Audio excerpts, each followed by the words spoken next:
సిద్దిపేట జిల్లా హుస్నాబాద్ పట్టణంలో ఎంగిలిపూల బతుకమ్మ వేడుకలో మంత్రి పొన్నం ప్రభాకర్ పాల్గొన్నారు. ఈ సందర్భంగా మహిళలకు బతుకమ్మ శుభాకాంక్షలు తెలిపారు. మన సంస్కృతి సంప్రదాయాలు మరింత ముందుకు తీసుకెళ్లేలా సామూహికంగా బతుకమ్మ ఆడుతూ పూలను పూజిస్తూ ప్రకృతిని ప్రేమిస్తూ బతుకమ్మ పండుగను జరుపుకోవాలని మంత్రి పొన్నం ప్రభాకర్ కోరారు.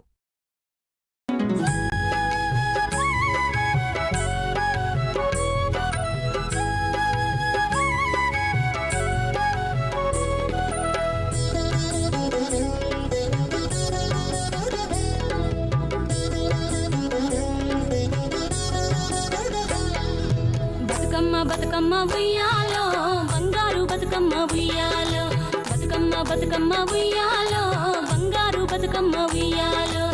ఆనాటి కాలాన ఉయ్యాలో ధర్మాంగుడను రాజు ఉయ్యాలో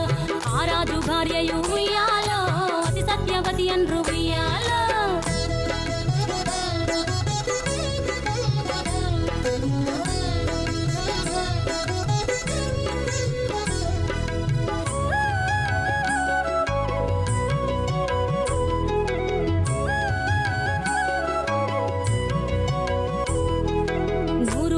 నోమి ఉయ్యాలో 100 మందిని గాంచే ఉయ్యాలో